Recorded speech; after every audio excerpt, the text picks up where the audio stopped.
For the latest news and updates on Tibet, subscribe to Yarloon YouTube channel. And don't forget to click the notification bell icon. Tibetan democracy, I think, can be traced back to His Holiness thinking. So when Tibet was invaded by China in 1950, Chamdo in 1950, October 1950, then we were forced to sign this 17-point agreement in 1951. That's the only agreement that we have with People's Republic of China. And His Holiness tried to live under those provisions of the agreement for 8 long years. That's from 51 to 59. And within that period, His Holiness traveled to China in 1954-55, and he met with Mao and Zhou Enlai and all other communist leaders those days. And he saw how communist government functioned. Even though everything looked very orderly, people had no freedom to speak. Then His Holiness was in India in 1956-57, and then he visited the Indian Parliament. Even though it did seem quite chaotic, people had the freedom to speak. And that was what got His Holiness' attention. And when we came into exile in 1959, His Holiness landed on Indian soil on March 31st, 1959. And not even 1 year after coming into exile, on 3rd February 1960, even though we were going through very difficult times, my parents, the younger generations of Tibetans who are here, some of it could be grandparents for some of them. We were not used to Indian climate, we were not used to Indian diet, and many people died because of that. Later we were put up in the foothills of Himalayas because we had no skill whatsoever. The only thing we could do was hard labor. And our people were involved in road construction. Now, if you go to northern India, particularly in Himachal and other states in northern India, many of those roads were built by Tibetans in those days. But even under those very difficult circumstances, His Holiness said that we should have representative government. And 7 months after that, we had the first parliament, even though the election at that time could not be held as we do today, but there was a semblance of representative. And the reason why His Holiness went for provincial and religious traditional representatives is because His Holiness wanted to reinforce the national identity of all the 3 provinces together. That is Central Tibet, Usang, Amdo, Kham, because they are varied historical backgrounds. And this is the first time after coming into exile since the 7th to 9th century that His Holiness created a national identity of all the Tibetans in of all the 3 provinces together. So we had our first parliament in 1960, 2nd of September. So even now we celebrate 2nd of September as Democracy Day. And His Holiness was, I consider him a true democrat at heart. So he worked on developing a constitution for future Tibet. There was a draft constitution in 1961, 62, and they referred to experts, and again, His Holiness consulted with many other Tibetans and came out with this future constitution for future Tibet. And this was promulgated in 1963 on March 10th. And since then, we have been following that future constitution and working on that from 1960 to 1990. For the first 30 years, we had to, particularly His Holiness, had to face a lot of challenges because our people had no idea what democracy meant. We didn't know anything about democratic organs and accountability and answerability and all that. So for the first 6 years, the parliament could not be convened as a parliament. The parliamentarians were even put up with the administration to gain experience. So only in 1966 we had a proper office for the parliamentarians. And since then, they try to frame laws as much as possible in accordance with the situation of those days. Then eventually, of course, for the first 30 years, the number of members of parliament were also, the minimum was 12, and the maximum was 17.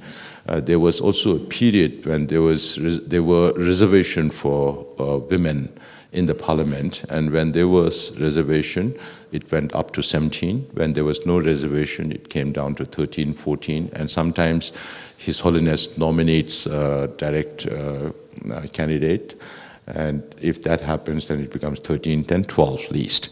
So between 1960 to 1990, we had these 12 to 17 parliamentarians, and all the ministers used to be appointed by His Holiness because we never took the responsibility on all those issues.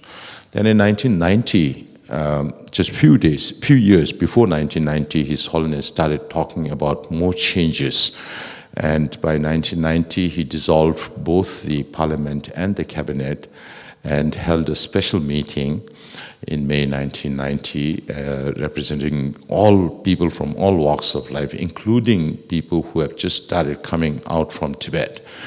And some of the agenda were whether we should have a bicameral house or not. We are still unicameral. Whether we should have a prime ministerial post or not, whether we should have a political party or not, whether we should increase the number of members or not. So these were some of the issues that were discussed during this special meeting, and we could not agree on all others except increasing the number from 13 at that time to 46 members.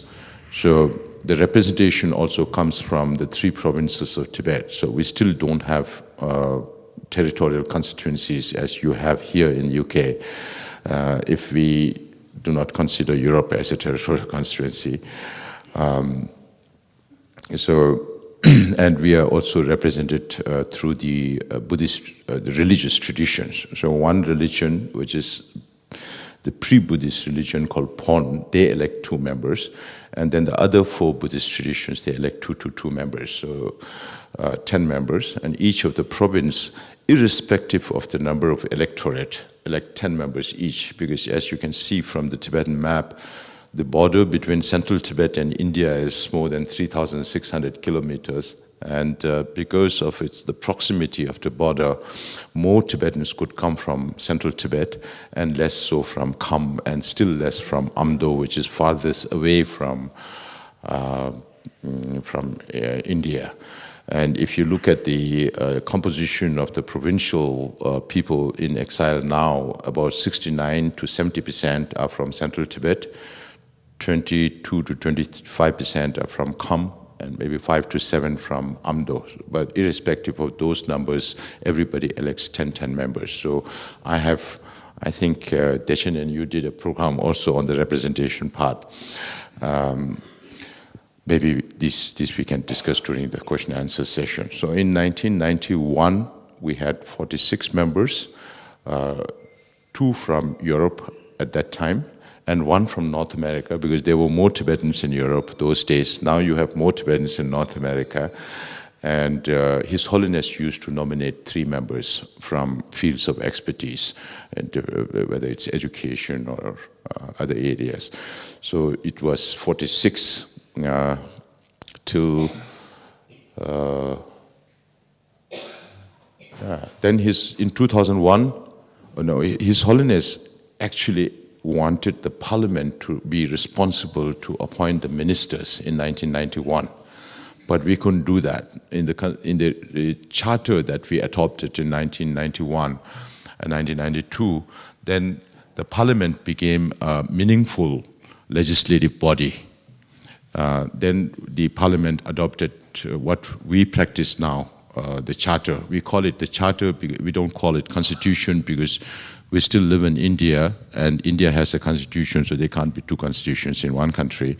So we call it the charter. Now, based on this charter, we govern the Tibetans in exile. Then in 2001, His Holiness again suggested, just before that, by that time I was already in the parliament. I joined the parliament in 1996 till 2016. And in 2001, then His Holiness suggested we have to, I will not live forever, and things will have to change. First he suggested amendment, we changed that, and then again he said, now why don't we do it on a larger scale? Why can't we have direct election of the political leader within the Tibetan community? So we had the first election of the Kalyan Tiber at that time. It was not known as Sikyong. Kalyan Tiber is the head of the cabinet, or the throne holder of the cabinet. So Professor Samdong Rinpoche was elected. Professor Samdong Rinpoche was speaker before that for 10 years in the parliament, and he guided us through democratic principles in the parliament and procedures. And we consider ourselves as grandson of Westminster democracy, India being the son and we being the grandson.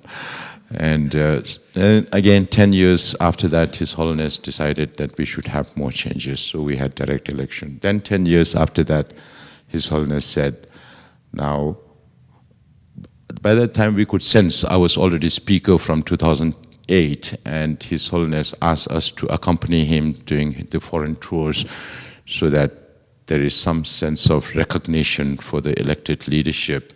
And I accompanied His Holiness to Switzerland, to the United States. That was a means for His Holiness to introduce the political leaders to the general public and to the international community. In 2011, I was the speaker when the whole devolution process took place. And we managed to do it in a short time. And just after that, we visited the United States. I hope you will, some of the Tibetans might remember, His Holiness was holding me on with his right hand, and left hand was Lobsang Sengye, who was just elected as Kalyan Tiber at that time. And His Holiness said, today I brought 2 new people. And the Speaker of the House of Representatives was John Boehner, and there was the former Speaker Pelosi, and chairs of 5 important committees. So it was a powerful group that met with His Holiness, and I was sitting on His Holiness' right. And morning, His Holiness said, if there are questions about political issues, you answer. If there are questions about democracy, you answer. So that fell on me. One of the lady chair asked, how did you go through these changes so peacefully and in so short a time? And then I was responding to her saying that you see it that way, but me being the Speaker of the House and then the Parliament, we were sandwiched between the aspiration of the Tibetan people who insist that His Holiness should not devolve his powers or responsibilities, and then you have His Holiness on the other side, very strong and determined, willing to take decisions even against people's aspirations, because that is what he feels is good for the Tibetan people. And then when I was saying this, His Holiness held my hand and then said, sometimes very stubborn Dalai Lama. So a leader who's willing to take the society forward, even if people are not willing at that time, because people are diffident. His Holiness had been taking all the responsibilities. So since then, Lobsang got elected. He was Sikyong, first Kalyan Tiber, then we changed the name to Sikyong when I was the speaker. I was speaker till 2016. And Lobsang served as Sikyong for 10 years, and since 2021, now I have been serving it. We are only 130,000 Tibetans in exile. About 72,000 in India, about 10,000 in Nepal, and 1,500 in Bhutan, and the rest, 50,000 spread all across the world in more than 25 different countries. So if you have to stand for my position, then you have to, if you have the resources and the time, you have to campaign in more than 25 different countries and so many locations in India, Nepal, and Bhutan. But fortunately for me, during the last election, it was pandemic period, and I didn't go out of my house. So I campaigned online from my house while building a small house for myself. I was working and also campaigning. And that proved to be a success. And today I'm the Sikyong, and my responsibilities towards my people. So I make it a point. During my last 2 years, I traveled all across India, now except for 4 or 5 settlements in India, which I'll be covering after my return from here. I'm going straight to Simla, so I've not covered some places in Himachal Pradesh. Otherwise, I covered all the Tibetan settlements, not just go there and speak to the public and come back, but visit every single camp, every single institution, and also make an assessment of the needs of the community. So now we have a supermarket of needs in Dharamsala, which we need to now deliver in this year, the coming 2 years. So this is where we are. We are the only partyless democracy in the world. We have no political parties, even now.